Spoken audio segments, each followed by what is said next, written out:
이어서 동학 농민혁명 참여자와 순국선열에 대한 묵념을 올리도록 하겠습니다. 다 같이 묵념.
바로 모두 자리에 앉아주시기 바랍니다.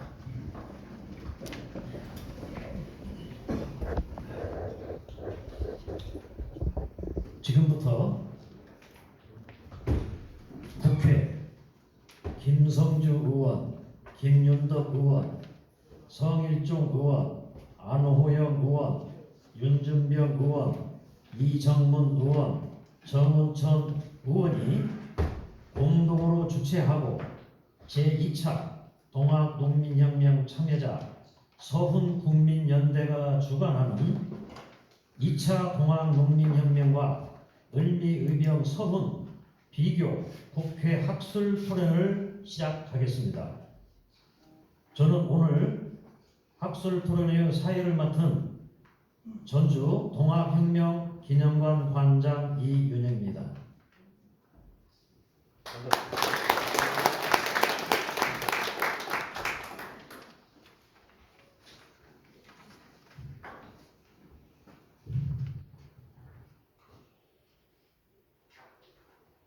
다음으로 행사 시작에 앞서 이 자리를 빛내주기 위해 참석해 주신 내빈 여러분들을 소개해 드리겠습니다. 한 분 한 분 소개가 있을 때마다 큰 박수로 환영해 주시기 바랍니다. 오늘 토론회를 주최한 김성주 국회의원입니다.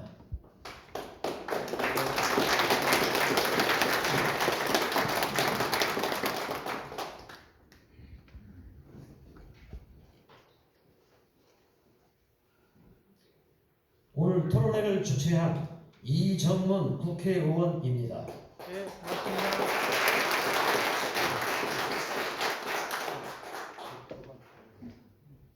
오늘 토론회를 주최한 김윤덕 국회의원입니다.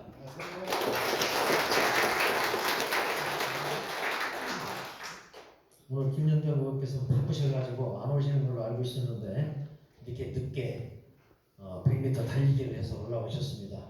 오늘 김윤덕 의원님께 다시 한번 박수 쳐주시기 바랍니다.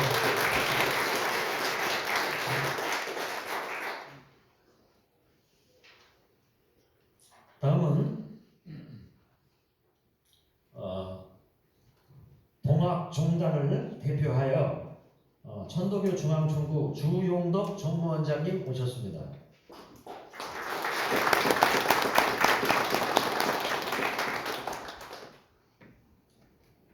다음은 오늘 어떻게 보면 학술 토론의 그 주인공이나 마찬가지입니다. 동학농민혁명 전국 유족회 회장 주영채 회장님 오셨습니다. 반갑습니다.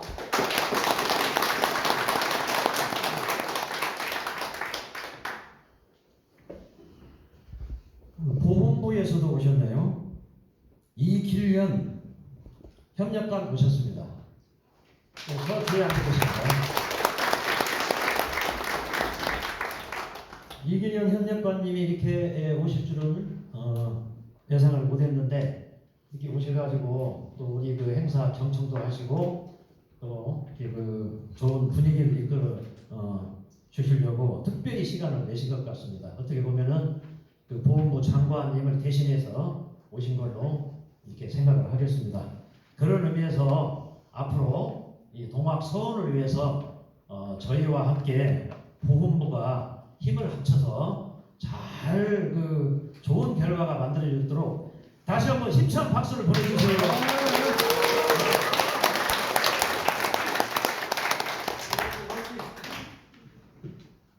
다음은 토론회 좌장을 맡아주실 경희대 이명진 교수입니다.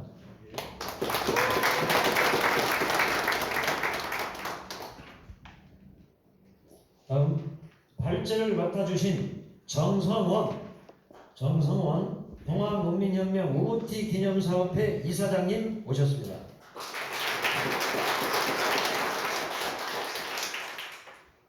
역시 발제를 맡아주신 민족문제연구소 박용주 연구위원님 오셨습니다.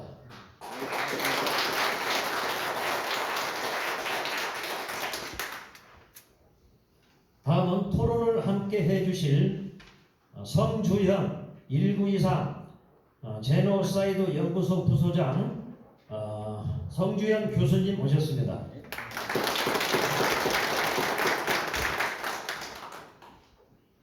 다음은 홍동현 독립기념관 연구위원님 오셨습니다.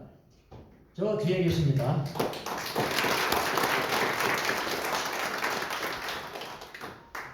자, 그리고 오늘 여기 오신 분들이 다 주인공이고 어떻게 보면 다 토론자입니다. 저희 그 동학농민혁명은 뭐 인권도 있지만 평등이 아주 중요한 그때 화두였습니다.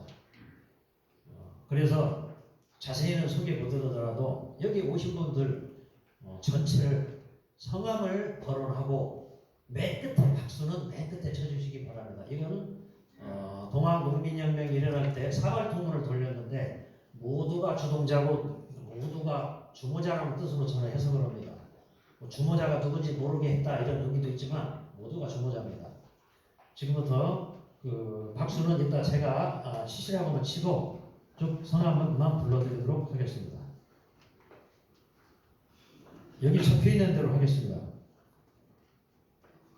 김봉승 사단법인 동학농민혁명 기념사업회 이사장, 심재시 동학유족회장님, 박종호 전주유족회장님, 송영근인가요? 송영예 전주유족 이사님, 성상현 유족회 회원님, 한재호 유족회 회원님, 서충원 유족회 회원님, 이희청 정읍 고부봉기 기념사업회 이사장님, 정혜원 아산 기념사업회 아산 유족회 회장님, 송옥희 서울 유족 회장님, 정탄진 동학농민혁명 전국 유족회 사무총장님,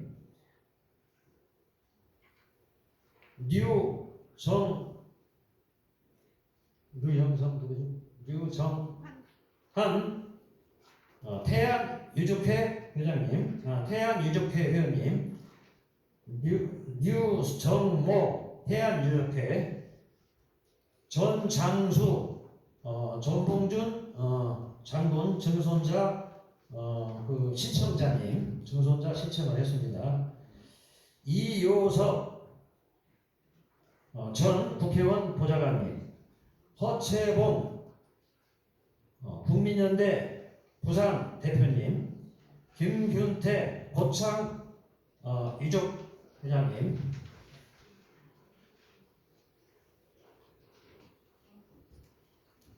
최낙인 홍천 유족회 회장님, 전장홍 예산기념사업회 회장님, 류진상 예산기념사업회 부회장님, 김두년 예산기념사업회 부회장님, 정갑선 천도교 중앙총부 교무관장님,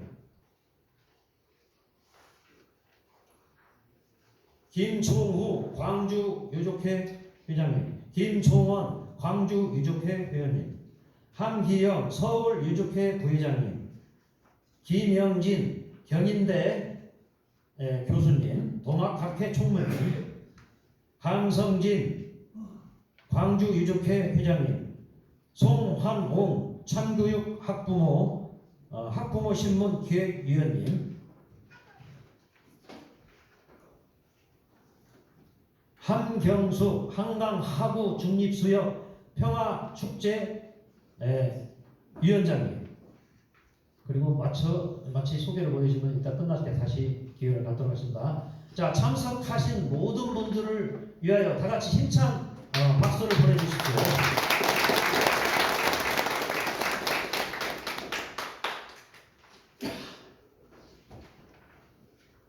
시간이 조금 지체되더라도 여기 참석하신 분이 모두 주인공이고 다 같이 하는 행사라 이런 시간을 가졌습니다. 양해 부탁드립니다.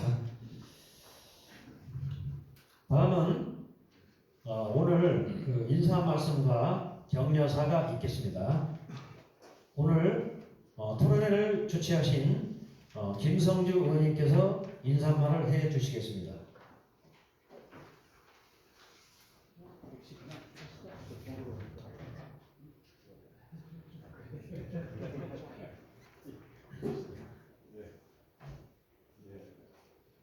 예, 반갑습니다. 토론회가 상당히 좀 어렵게 마련이 되었습니다.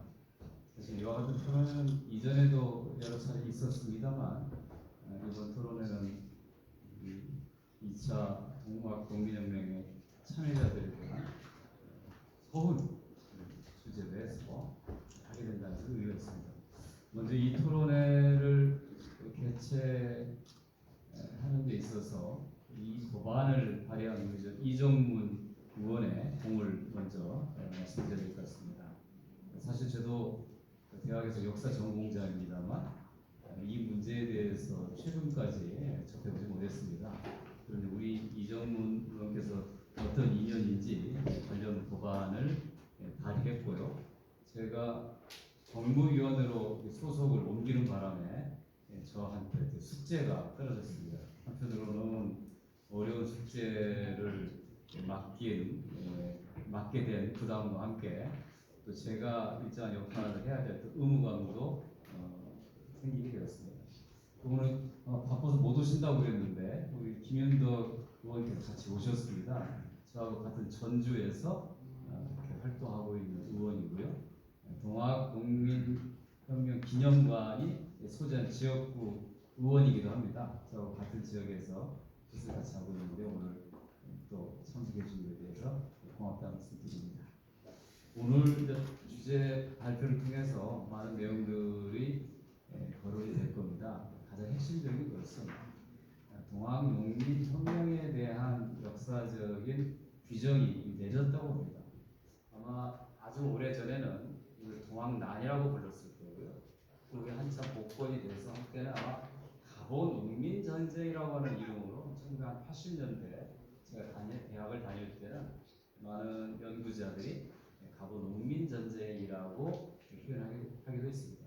그 후에 여러 과정들을 거쳐서 동학농민혁명이라고 하는 성격 규정이 됐고 1차 봉기는 반봉건, 2차 봉기는 반봉건과 반외세라고 하는 성격 규정이 이렇게 된 겁니다.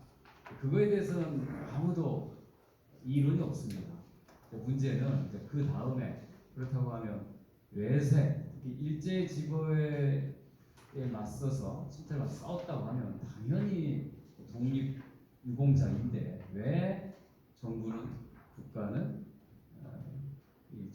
전봉준, 송화정 등의 동학농민 지도자와 참여자들에 대해서 서운하는 것을 아직까지도 안 받아들이고 있느냐 핵심입니다.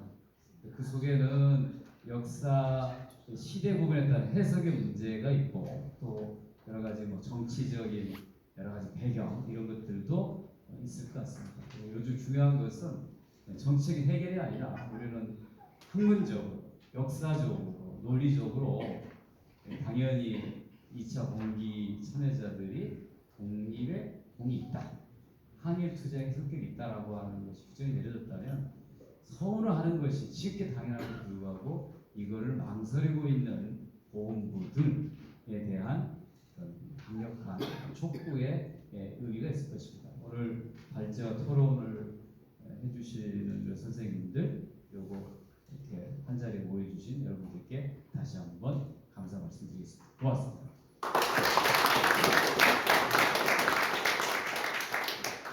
예, 다음은 원래 식순으로 보면은 이정호 의원님 차례인데 우리 김연도 의원님이 지금 바삐 오셨다. 바삐 가셔야 된다 합니다. 그래서 우리 이정호 의원님께서 좀 양해를 해주신다면은 먼저 김연도 의원님 축사를 듣도록 하겠습니다. 부탁드립니다.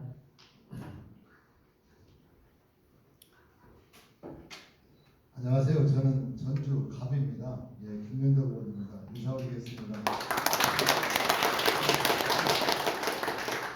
오늘 저희 문체위 지금 상임위가 있어가지고 오늘 못 올 뻔했는데요. 다행히 좀 회의가 늦게 끝났어요. 그래서 점심이 좀 늦게 시작하게 돼서 오게 됐는데요.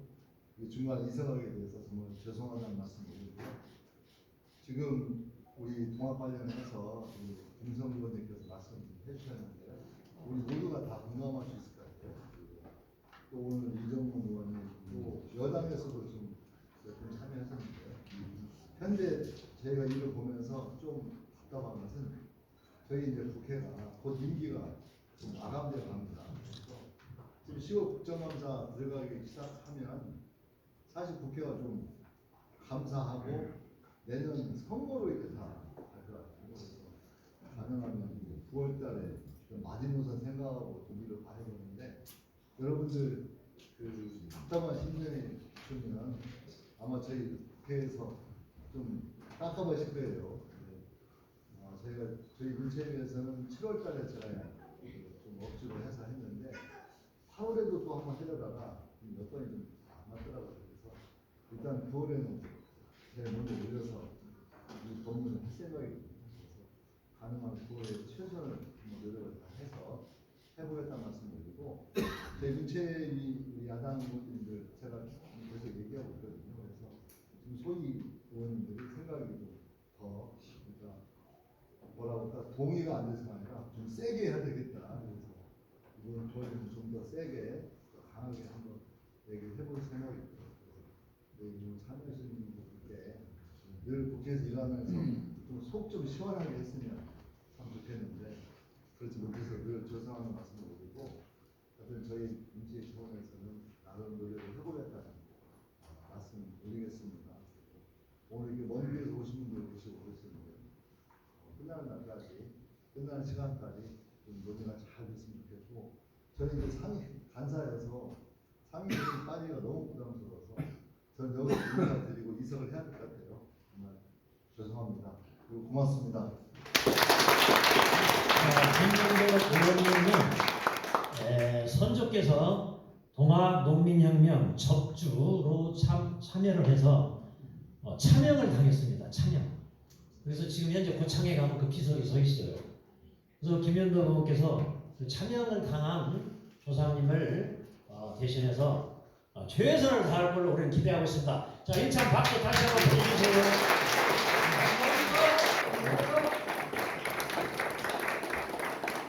그리고 방금 저 인사 말씀하신 김성주 의원께서는 논리 정연하게 말씀을 잘하잖아요. 서울대 국사학과 출신이에요.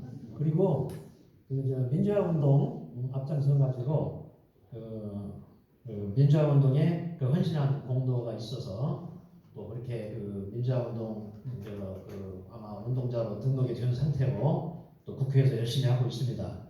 그래서 아마 정무회하고 문체위에서 두 분 의원께서 최선을 다해 주신다면은 아무튼 둘 중에 하나는 되리라 생각합니다.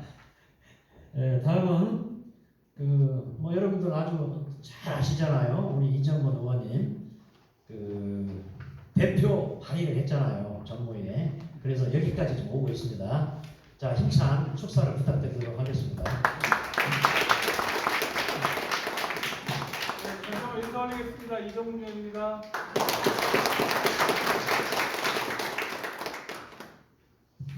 네, 이렇게 또 금요일 날 주말을 앞두고 귀중한 시간들을 내주셔서 많이 참석해 주셔서 감사하다는 말씀 드리겠습니다. 오늘 이런 또 의미 있는 토론회를 오늘 여당 의원님들께서는 안 오셨지만 또 여야 의원님들께서 함께 했다는 것에 큰 의미가 있는 것 같습니다. 우리 이렇게 또 토론회를 우리 또 주도적으로 우리 김성주 의원님께서 주도해 주셨는데요. 다시 한번 감사 말씀 올리겠습니다. 제가 전반기 때는 사실 국회 정무위원회 소속이어서 그때 앞에 계신 우리 박영구 우리 님을 비롯한 우리 동학 관계자분들을 만나면서 이런 문제의식을 하게 됐고, 그래서 작년 3월경에 아마 제가 법안 발의를 했었는데요. 근데 아쉽게도 제가 후반기 때는 또 과방위 오는 바람에 참 고민이 많았는데, 그래도 우리 다행스럽게 우리 또 김성주 의원님께서 또 제 뒤를 이어서 정무위에서, 그리고 또 다행히 또 법안 소위에까지 지금 참여를 해주셔서 이 법을 지금 활기차게 토론해주고 또 지금 통과시키려고 노력해주고 있다는 말씀을 드리고, 다시 한번 김성주 의원님께 감사 말씀과 함께 또 앞으로 그 숙제이긴 하지만 저도 앞으로 노력하겠다는 말씀을 드리고요. 저도 그래서 정무위원회 그 법안 소위가 있을 때마다 저번에도 뭐 우리 야당 의원님들, 뭐 강민국 의원님이라는 이런 분들도 만나서 이거 계속 말씀을 드리고 있는 상황이라는 것을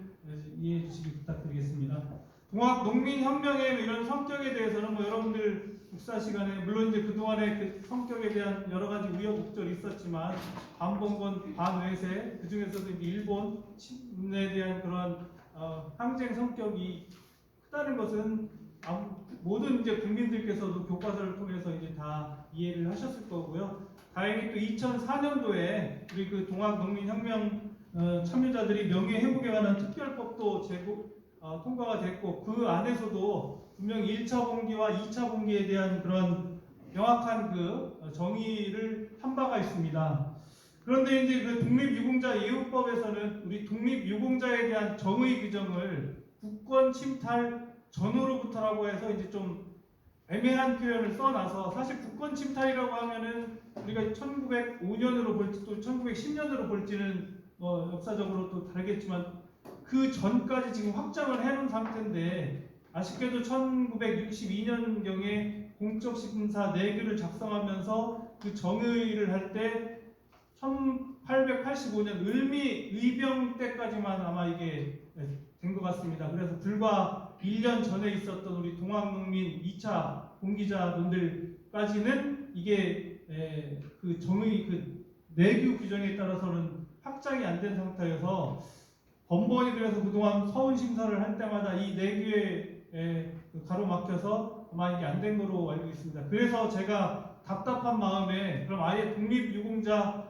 예우에 관한 법률에서 독립유공자라는 개념을 그냥 법률로 그냥 확장을 시켜버리자라는 생각을 하게 됐던 거고, 그래서 그 정의 규정을 2차 동학농민혁명의 참여자부터를 제가 하는 법을 발의를 했고, 그게 지금 정무위에 올라가 있고, 또 아까 김윤덕 의원님이 말한 또 문체위 법안이 지금 문체위에서도 지금 진행 중인 것 같습니다.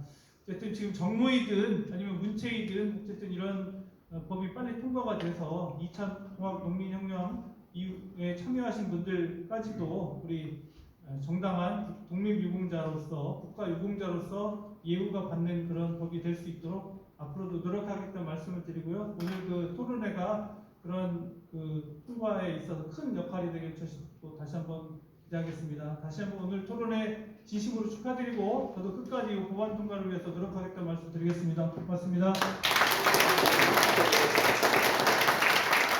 오늘 이정훈 의원님 정말로 고맙고 수고 많이 하셨습니다.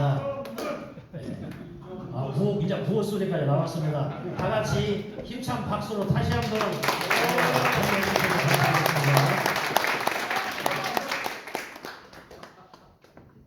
팬클럽이 좀 오신 것 같아요.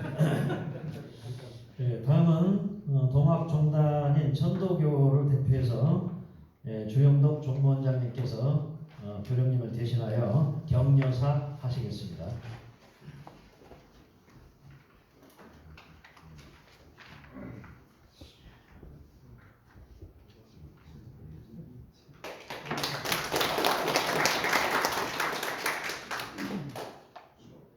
오시고 안녕하십니까. 사실 이 자리에 교령님께서 참석을 하셔야 되는데 오늘 일정이 있어서 참석을 못해서 죄송스럽습니다. 이번 2차 동학농민혁명과 을미의병 서원비교 국회 학술 토론회를 김성주, 김윤덕, 성일종, 안호영, 윤준병, 이정문, 정운천 국회의원님께서 공동 주최하여 주신 점에 대해서 진심으로 감사를 드립니다. 오늘 국회 학술 토론을 통해 중지가 모아져 현재 국회 상임위원회에 상정된 2개의 동학서원 일부 개정 법률안이 국회 본회의에서 통과하기를 학수고대하고 있습니다. 2차 동학농민혁명 참여자도 을미의병 참여자와 똑같이 일제의 국권 침탈을 반대하고 일제에 항거하다가 순국한 순국선열입니다. 을미사변 이후에 일어난 을미의병 참여자는 1962년에서 2023년 지금까지 독립유공자로 총 143분이 서훈되었습니다. 2차 동학농민혁명 참여자도 일제의 침략으로부터 국권을 수호하기 위하여 항일 무장투쟁을 전개한 참여자입니다. 특히 해월 최시영 심사님은 항일 총기포령을 내린 동학천도교 제2세 교조이십니다. 최시영, 전봉준 등 2차 동학농민혁명 참여자는 지금까지 단 한 명도 국가보훈으로부터 서울을 받지 못하고 있습니다. 이러한 국가의 결정은 형평성에 맞지 않다고 생각합니다. 2차 동학농민혁명 참여자를 국가유공자로 서운해야 한다는 국민적 공감대 형성은 법률 제정과 국가기념일 제정으로 완결되었습니다. 2004년 동학농민혁명 참여자 등의 명예회복에 관한 특별법 제2조 정의에 동학농민혁명 참여자란 1894년 9월에 일제의 침략으로부터 국권을 수호하기 위하여 2차로 봉기하여 항일 무장투쟁을 전개한 농민 중심의 혁명 참여자를 말한다라고 정의하고 제1조 목적에 일제의 침략으로부터 국권을 수호하기 위하여 동학농민혁명에 참여한 사람과 그 유족의 명예를 회복함에 목적으로 한다라고 규정하고 있습니다. 2019년 2월 대한민국 정부는 동학농민혁명 기념 국가기념일을 5월 11일로 제정하여 매년 국가기념 행사를 거행하고 있습니다. 지난 5월 18일에는 동학농민혁명 기념물 185점이 유네스코 세계기록유산으로 등재 확정되었습니다. 유네스코 등재로 대한민국의 민주주의 시작과 항일 독립운동의 시작이 동학농민혁명에 있음을 전 세계로부터 인정받았습니다. 또한 1980년 고등학교 국사교과서에서 2023년 현재 구종 고등학교 한국사 교과서까지 2차 동학농민혁명을 일본군을 몰아내려고 한 항일투쟁, 즉 독립운동으로 기술하고 있습니다. 1988년에서 2023년까지 대학의 한국독립사 개설서인 한국독립운동사 강의에서는 한국의 독립운동인 1894년 갑오의령과 2차 동아국민혁명에서 시작되었다고 가르치고 있습니다. 이번 학술 토론회가 그동안 가려져 있었던 동아국민혁명에 참여한 선열들의 정신과 그 업적이 더욱더 확실하게 드러나는 계기가 되기를 바랍니다. 아울러 학술 토론을 준비해 오신 여러분께 감사 인사를 드리면서 2차 동아국민혁명 참여자도 독립유공자 서원 혜택을 받을 수 있도록 간절히 신고합니다. 2023년 8월 25일 선도 교령 박상종 신고대도.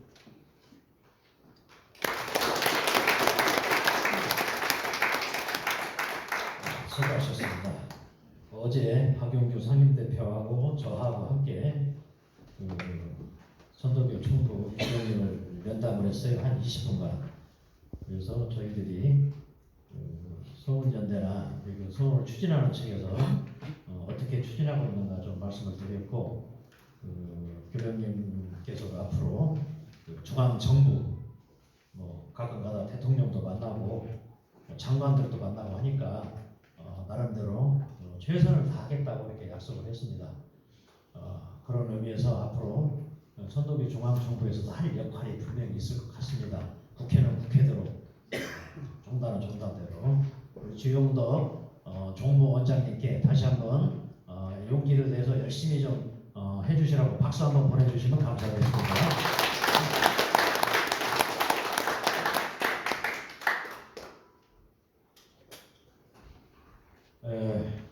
잠시 양해 말씀 드려야 할 것 같습니다. 일부 순서, 본격 순서 시작하기 전에 기념 촬영을 먼저 하고 주제 발표를 시작하도록 하겠습니다. 자, 의원님들이랑 참석하시는데 기부님들은 앞으로 나오셔서 기념 촬영에 응해주시면 감사하겠습니다. 그리고 보좌관 비서관님들께서 그 기념 촬영을 할 수 있도록 빨리 이렇게 협조를 좀 부탁드립니다.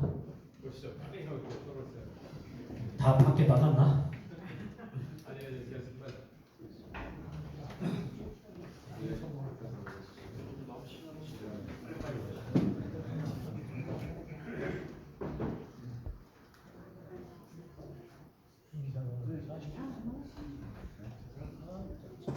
빨리 나오세요. 다 나오세요. 빨리 나오세요. 사진 찍을 분들 다 나오세요. 빨리 뛰어나오세요. 인민이 주인 되는 세상인데. 그렇죠, 그렇죠.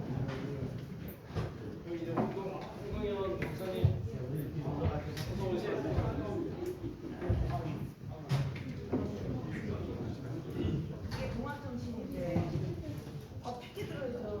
피켓 어딨어? 피켓 갖고 오세요. 아니 그냥 사진만 찍어야 돼. 왜? 이거 찍어야지. 아니 들고. 그냥 한번 찍고 들고 찍고 그러시죠. 그래, 그래. 이거는 그냥 찍는다. 하나, 둘, 셋. 파이팅! 자, 모두 오른손 주먹 쥐어주세요. 오른손. 하나, 둘, 셋 하면 화이팅 하겠습니다. 아니 화이팅 하지 우리 서운하다. 네. 서운하죠. 자, 서운하라! 서운하라! 서운하라! 서운하라! 다음에 펼칠 거 펼치세요. 우리 의원님이 이거 펼치래요. 그러면 김치만 하나 왜안 가져왔어? 선생님 들어주시죠. 색깔 맞춰서 선생님 줘봐. 있는 거로 해. 뒤에 있으니까 색깔 맞추고.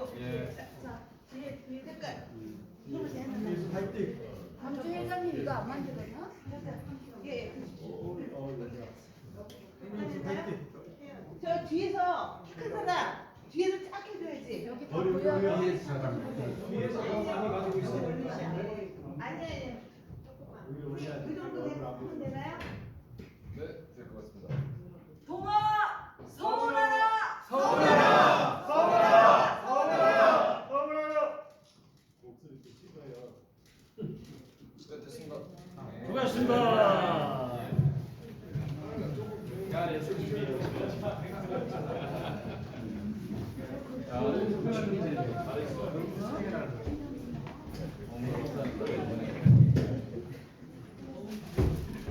자리를 정리해 주시면 감사하겠습니다. 네.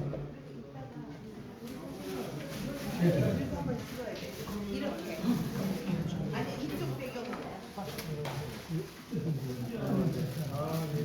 자, 자리를 정리해 주시면 감사하겠습니다.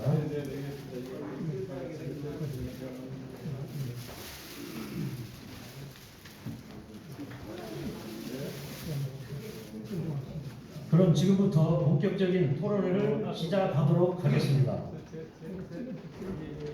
먼저 정성원 이사장님께서 2차 동아농민혁명 참여자와 서훈, 공주 전투를 중심으로를 주제로 발제해 주시겠습니다.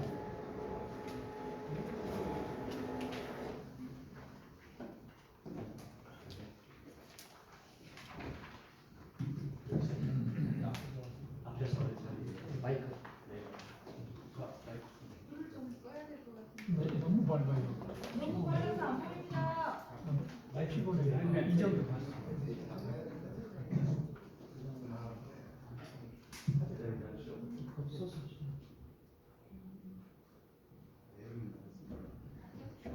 여기 조금 더 어떻게 해주세요.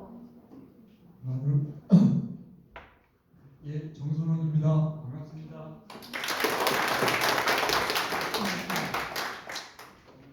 예, 저는 93년 공주에서 동학기념사학회가 만들어질 때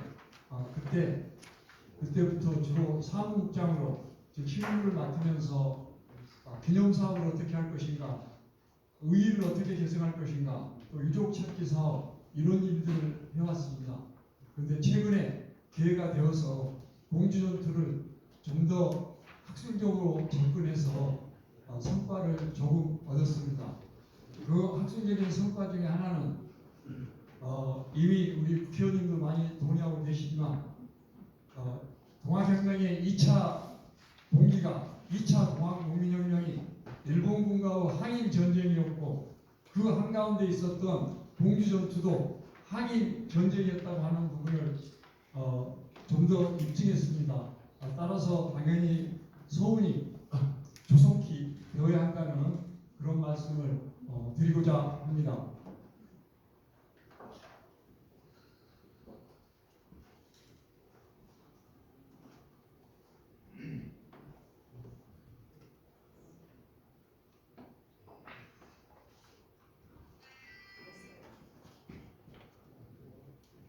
예,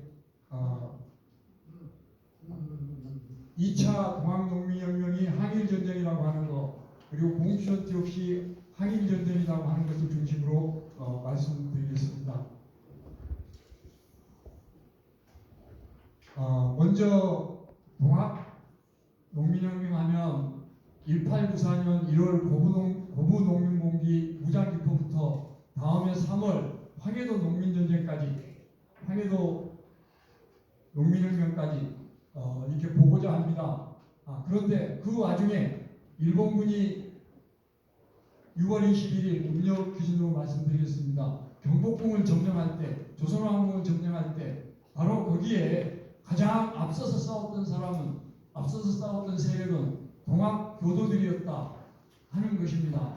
그래서 왜 어떻게 동학교도들이 일본군과 맞서서 앞장서서 그렇게 싸울 수 있었을까 하는 그 근원 중에 하나는 바로 1860년대 최재우 선생에 의해 창도되고 최시영 선생에 의해서 전파된 확산된 동학이 그 큰 역할을 해 주었다고 이렇게 보고 있습니다.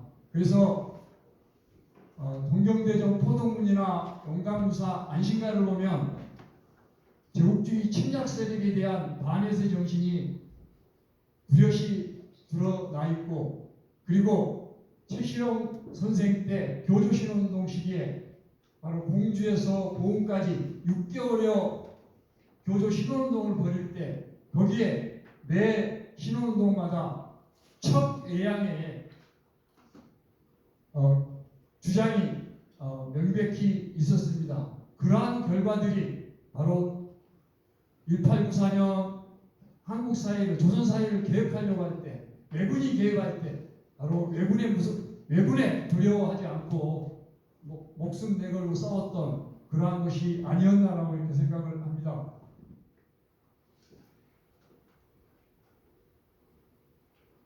예, 2차 동학농민혁명이 한일 전쟁이라고 하는 것에 좀 초점을 맞춰서 말씀드리겠습니다.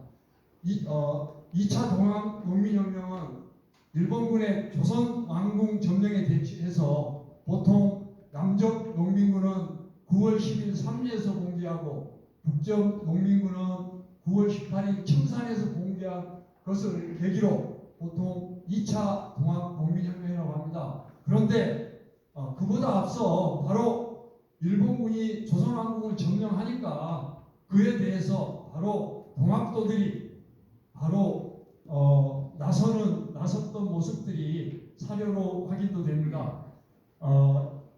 주한일본 공사관 기록입니다. 주한일본 공사관 기록은 당시 일본에서 조선에서는 공사나 영사 또 일본군 고급 장교들이 일본 정치계와 또는 대본령과 직접 소통했던 비밀 문서입니다. 거기에서도 7월 8월에서부터 6월 20일 경복궁 점령인데 조선왕궁 점령인데 7, 8월부터 경상, 전라, 충청에서 각도의 동학당들이 공개하고 일본인과 일본군을 공개하기 시작했다고 기록하고 있고 공주 중심으로 좀 보니까 6월 22일 날 강경 항산에서 동학농민군들이 항일 군수문자 모집 활동을 했는데 공주에서 지휘하더라 이런 기록이 있습니다. 그 나머지 기록은 좀 넘기겠습니다. 그리고 9월 22일입니다.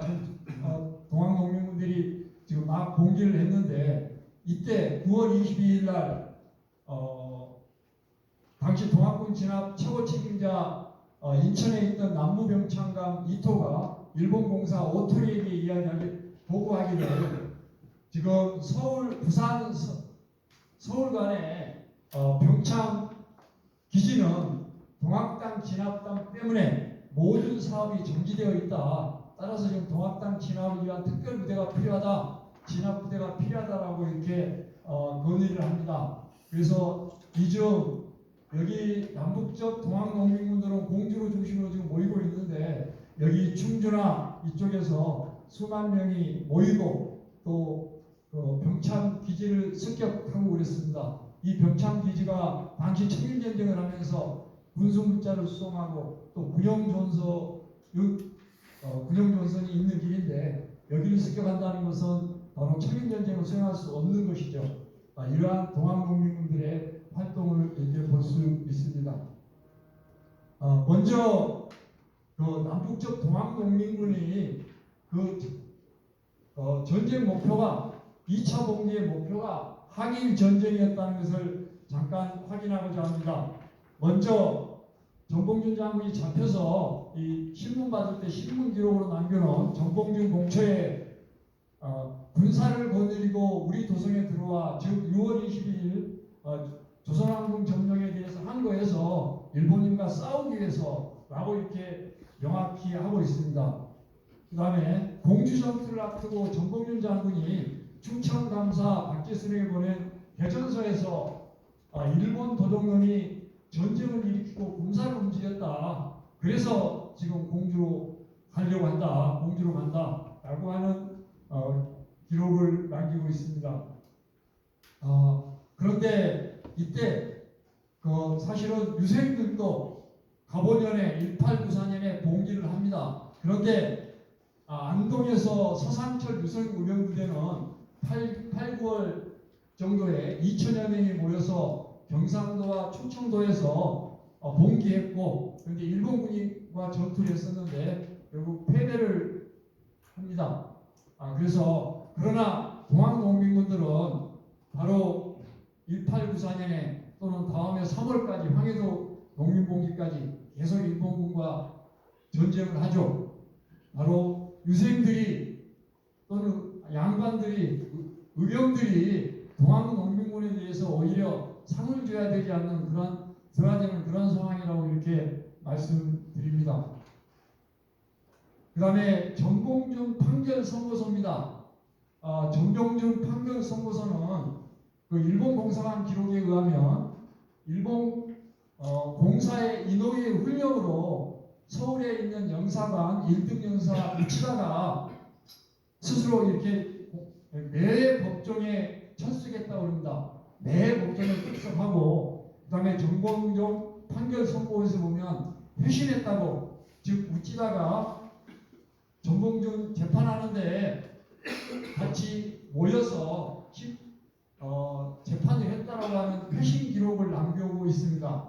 그런데 거기에 뭐라고 되어 있냐?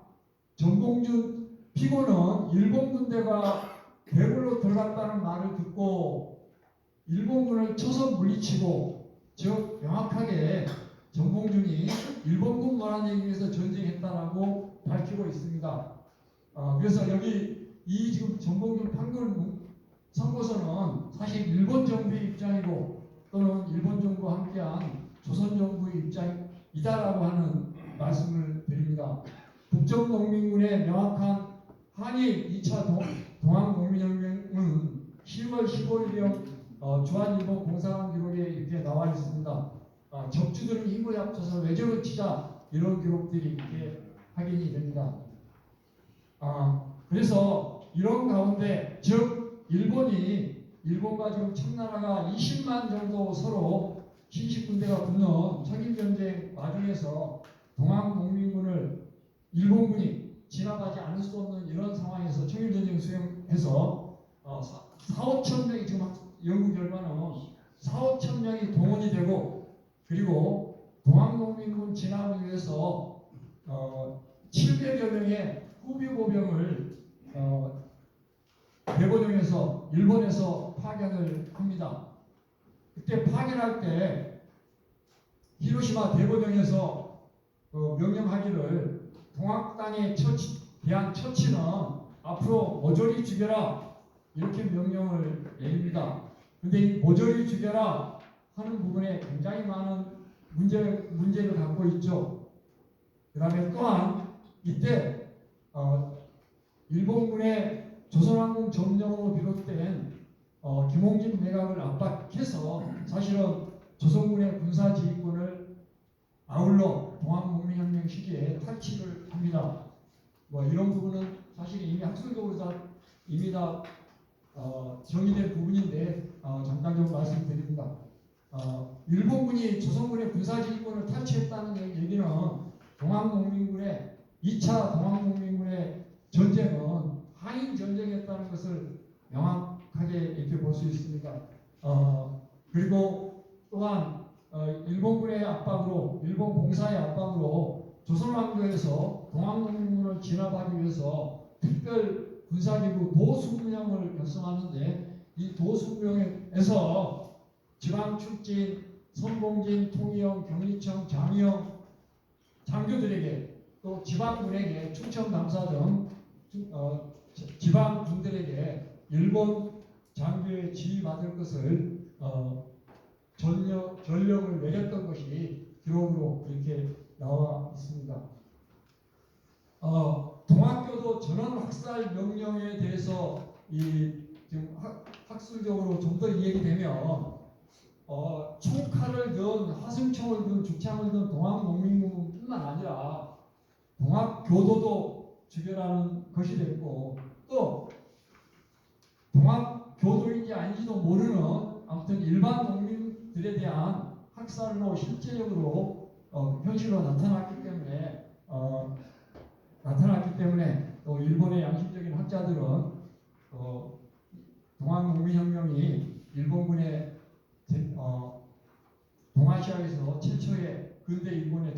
일이었다라고까지 이야기를 하고 있습니다. 여기 일본군의 동학교도에 대한 전원학살 실행의 문제점은 당시 조선의 국내법과 조선 사법권 침해이고 최소한의 그 국제법 위반이다. 당시에도 포로 및 민간인에 대해서는 보호가 명시되어 있는데 뭐 마구잡이로 죽여버렸던 그러한 사례들은 국제법 위반이라고 하는 것을 일본의 양심적 낙찰로 이미 지금 지적을 하고 있습니다. 이 부분에 대해서 몇 년 전에 후비보병의 동로군진대에 하급 병사의 종군 인지가 밝혀졌습니다. 그래서 거기서 주한 일본 공사관 기록이나 일본군들의 오고 갔던 문서에서 볼 수 없었던 그런 기록들이 나와 있는데 여기 잠깐 보면 10월 17일입니다. 그러니까 10월 15일 서울에서 용산에서 지금 후비보병 식구대에 대한 700여 명이 삼로로 이렇게 내려옵니다.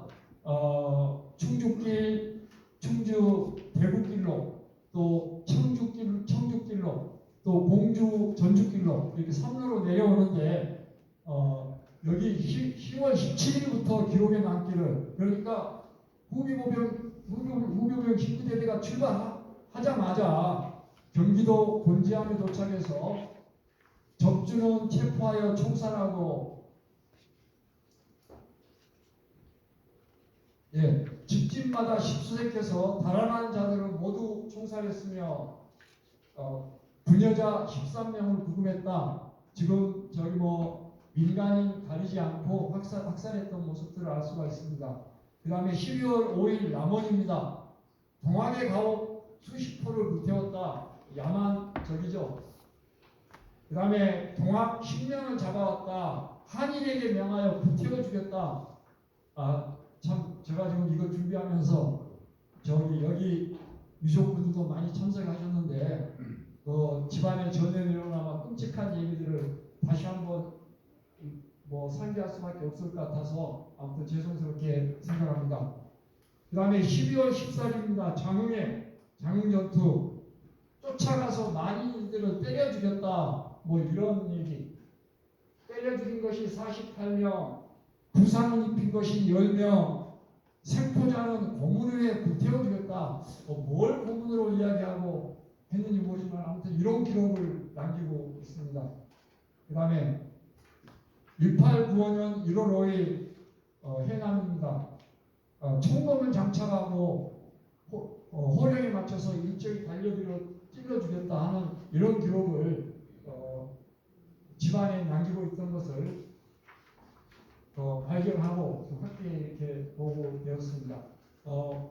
집단 학살, 일본인이 조선의 시민지화라는 목표를 달성하기 위해서 저항자를 모조리 죽여버리는 그런 모습이 바로 동학혁명 시기에 일본군이었다고 하는 확인을 할 수가 있습니다.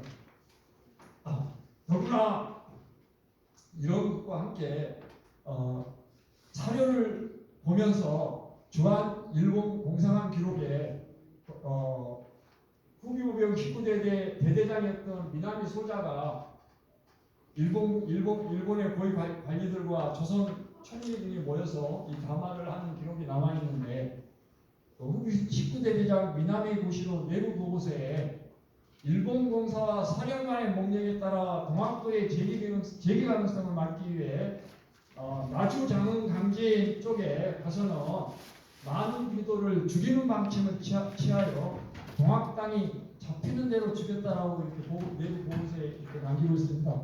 얼마나 많이 마음껏 학살했길래 저런 보고서까지 남기고 있는지. 근데 그 부분을 이 지금 후비보병 하급 병사의 기록을 통해서 된 것 같습니다. 벌써 시간이 많이 되어버렸네요. 잠깐 공주전투 잠깐 보겠습니다.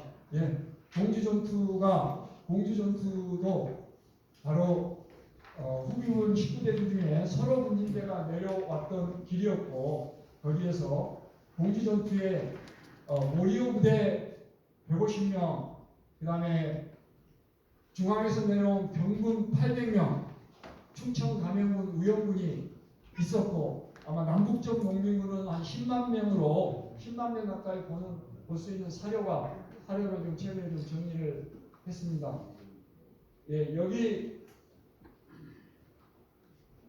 이 빨간 선, 저 산줄기를 중심으로 그 가운데 충청 강령이 있습니다. 충청남 공주가 당시 충청남북도 도청 소재지였죠. 그래서 저 산줄기를 중심으로 22일간 예, 전투를 했었고요. 예, 여기 좀 삼로로 내려오고 마지막으로 동학농민군을 나주, 장흥, 해남, 광주 등 몰아서 학살하면서 90일간의 후국용병 19대가 전투가 끝나고, 그러나 또 황해도에서는 다음해 3월까지 동학농민군의 항쟁이 계속된다는 말씀을 좀 드립니다. 그런데 여기 공주전투에 있어서 바로 전투 지휘는 역시 후기 19대 대장 오리오데이가 했다는 것. 따라서 공주전투는 한일 전쟁이었다고 하는 말씀을 다시 한번 드립니다. 여기 유유상의 개전서, 정봉준의 개전서를 보더라도 의병이다 또는 정봉준의 개전서, 일본 도둑놈이 전쟁을 일으키고 군사를 움직이는데 우리 같이 함께 의를 같이 해서 죽자고 하는 이런 개전서를 못해도 명확하게 한일 전쟁이었음을 볼 수가 있습니다. 여기 남북적 연합농민군이 모인 공주전투는 정말 좀 특이합니다. 22일간 농사들을 후퇴해가지고 다시 또 제공무격을 하기도 하고, 신식소총과 화승총의 싸움에서 정말 죽기를 무릅쓰고 싸웠던 그런 공주전투를 좀 볼 수가 있고요. 11월 9일 전투 뒤에 죽을 각오로 먼저 산에 올라오니 저들은 무슨 의미며 무슨 담력이냐. 지금도 그들의 행동을 생각해보면 뼈가 떨리고 마음이 서늘해진다고 하는 이런 표현을 할 정도로 남북적 연합군이 치열하게 싸웠던 정말 동학농민혁명 사상 정말 특이한 사례인데, 그럼에도 불구하고 아마 이게 남북적 연합농민군들이 바로 준비된 전투를 했다라고 이렇게 보고 있습니다. 여기 가보년에 특히 공주전투에서는 유생의병장도 참여했습니다. 바로 이유상인데 본인이 충청감사에게 개전서를 쓰면서 공주 참의소 의장이라고 이렇게 밝혔고, 의병장이라는 뜻이죠. 그래서 그런데 또 공주전투에 좀 특별한 것은 바로 이유상이 흔적을 쫓다 보니까 이유상이 주로 활동했던 건평이라는 곳에서 지금도 노론 가문이라고 이렇게 자부심을 가진 집안에서 20여 명의 한식 청년들이 식량을 가지고 공주전투에 참여했는데 4명이 전사했다고 하는 기록들을 남기고 있습니다. 그래서 양심적인 유생들은 바로 2차 동학농민혁명에도 참여했다고 하는 겁니다. 시간이 거의 많이 된 것 같아서요. 아무튼 공주전투는 일본군에 의한 처철한 제노사이드 학살이 이렇게 확인이 됩니다.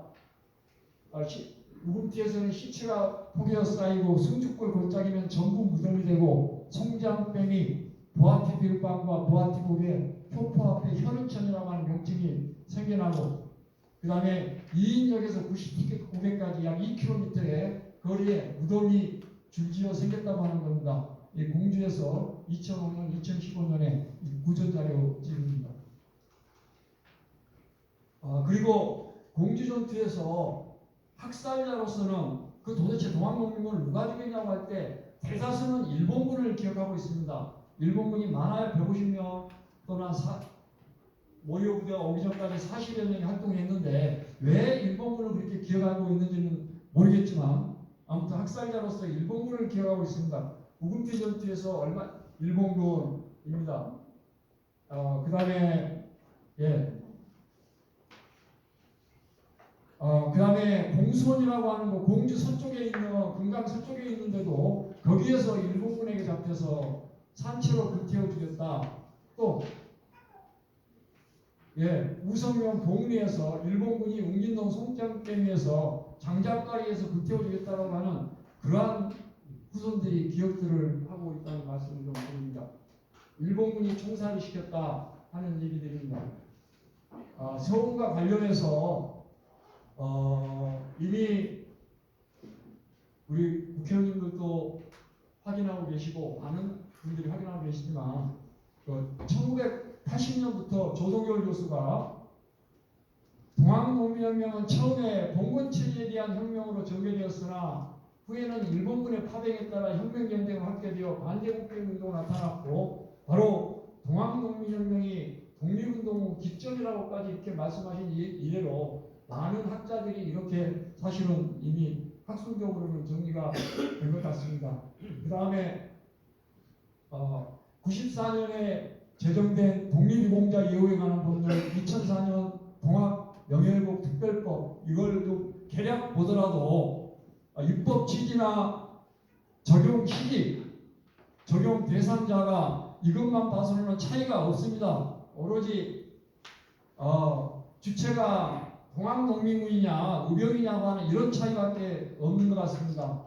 그런데 왜 지금까지 좀 5년을 이런 서울활동에도 불구하고 또 2004년 특별법 이후에 명예회복 활동을 하고 있음에도 불구하고 왜 그런가? 혹시 아직도 보훈처가 1950년도 동학난 인식에 머물러 있지 않느냐 하는 우려를 좀 하게 되면서, 그런데 94년 제정된 독립유공자 예우에 관한 법률로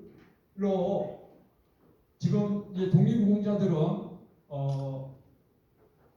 최소한 생활 보장을 해주고 있는 것 같습니다. 근데 그럼에도 불구하고 최근 인터넷 검색을 해보면 8평 쪽방촌이 대다수가 현실이라고 그럽니다. 즉 서훈제도가 뭔가 좀 문제가 있지 않느냐 하는 얘기입니다. 그래서 좀 제대로 된 서훈제도로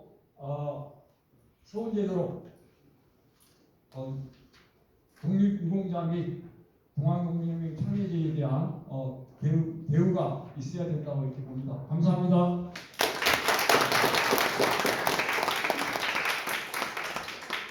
예, 정성원 이사장님 수고하셨습니다. 정성원 이사장님은 이렇게 앉아서 연구만 하시는 분이 아니고 현장 답사, 공주 부분치를 중심으로 해서 전국의 동학농민혁명 현장을 다 답사하시고, 그리고 또 동학농민혁명만 연구하는 게 아니라 동학사상부터 해서 뿌리에서부터 기둥, 가지, 줄기까지 이렇게 두루두루 연구하시는 분입니다. 그래서 이 2차 동학농민혁명이 반드시 독립유공자로 소문돼야 된다라는 그런 말씀으로 마무리했습니다. 수고하셨습니다. 다시 한번 박수로 해주셔서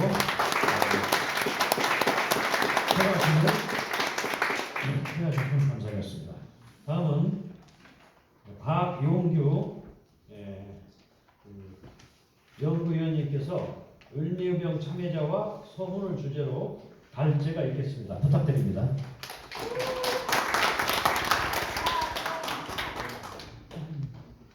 네, 방금 소개받은 박용규입니다. 지금 그 제1주제 발표를 통해서 2차 동학농민혁명이 그 항일 독립운동이었다. 또 일본군이 군 지휘권을 가지고 그 항일 독립군, 동학농민군들을 학살했다. 그런 그 발표를 충분히 아마 드릴 수 있을 겁니다. 저는 25분이 주어졌기 때문에 30분까지 좀 빨리 여러 선생님들 전국에서 오셨습니다. 사실 우리 역사를 모르게 되면은 미래가 없는 겁니다.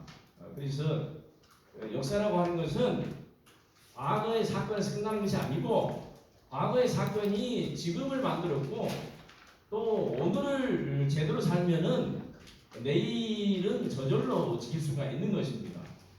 그런 차원에서 우리 129년 전에 일어났던 이 우리의 근대사를 시작한 중대한 동학농민혁명은 우리 근현대사에서 첫 번째 사건으로서 그 역사적인 의미가 엄청나다. 이런 말씀을 먼저 드리고 2차 동학농민혁명이 항일 독립운동이라는 것은 아셨을 텐데 아까 그 마지막 그 제1주제 발표 우리 정선우 박사님께서 발표 내용에도 단 한 명도 소원이 안 됐다. 이런 그 기가 막힌 그 말씀을 들었을 겁니다. 이에 반해서 제2주제 발표에서는 양반 유생들이 일으킨 그 역사적으로 그 1년도 차이가 나지 않는 그 양반 유생이 주도한 의병 전쟁, 의병 투쟁에 대해서는 산더미처럼 많이 소원을 했다는 것을 이 자리에 참여하신 여러 선생님들께서 분명히 아실 수 있을 겁니다. 1962년 박정희 정권 이래로 그 지금까지 우리 대한민국 정부가 몇 명을 독립유공자 소원을 했느냐 기록을 찾아봤더니 17,000여 명을 소원했습니다. 그 중에서 의병으로 참여하신 분들이 소원 받으신 분이 2,700여 명이 소원이 됐습니다. 그리고 이 의병도 을미의병이 있고 또 을사의병이 있고 병호의병이 있고 정미의병이 있습니다. 첫 번째 의병으로 참여하신 분들이 지금까지는 국가보훈부에서 제대로 이 부분을 설명을 하지 않았어요. 그러면서 을미의병에 대해서 참여한 분들을 계속 소원했습니다. 즉 을미의 그 의병으로 소원을 받으신 분들이 2,700명인데 그 중에서 2,700명을 제가 그 국가보훈부 홈페이지에 아주 눈이 빠지도록 그 의병 참여자들을 전부 분석을 했어요. 그 중에서 143명이 1895년, 96년에 을미의병만으로 참여해서 대한민국 정부가 훈장을 줬다는 것을 밝혀졌습니다. 그러니까 을미의병에 참여하고 그 다음에 을사의병, 병호, 정미의병에 참여해서 훈장을 받은 것이 아니고 1895년, 96년에 참여하신 분들이 143명이 대한민국 정부로부터 훈장을 받았습니다. 작년 2022년까지도 2명을 훈장을 줬어요. 그러면서도 우리 독립보훈을 주관하고 있는 국가보훈부에서는 뭐라고 얘기를 하고 있느냐? 우리 국민을 속이는 발언을 하고 있어요. 국회에 낸 보고서를 보게 되면은 국가보훈부에서 바라보는 국권 침탈 시기는 을사조약 이후부터다. 이렇게 얘기를 하고 있어요. 1905년 이후이기 때문에 1894년, 95년에 전개한 제2차 동학농민혁명은 국권 침탈 이전의 시기이기 때문에 소원이 대상이 아니다. 이런 얘기를 하고 있어요. 그러면은 국가기관이 그렇다면은 을미의병 참여자 143명을 소원해서는 안 되죠. 박탈해야죠. 사람의 목숨값은 저는 민주주의는 똑같습니다. 지금 우리나라가 무슨 고려 왕조 귀족이 있는 조선 왕조가 아니지 않습니까? 모든 주권은 국민에게 있는 민주공화국입니다. 민주공화국. 또 의병에 대해서는 특별법도 없어요. 국가 기준으로 제정되지 않았습니다. 그럼에도 불구하고 의병은 몰래 1962년부터 지금까지 소원을 하면서 우리 동학농민혁명 참여자들에 대해서 소원을 하지 않는 것은 이것은 참여자들의 명예를 모욕하고 저는 차별하고 국가보훈부가 무시하고 있다. 이렇게 봅니다. 자, 그러면은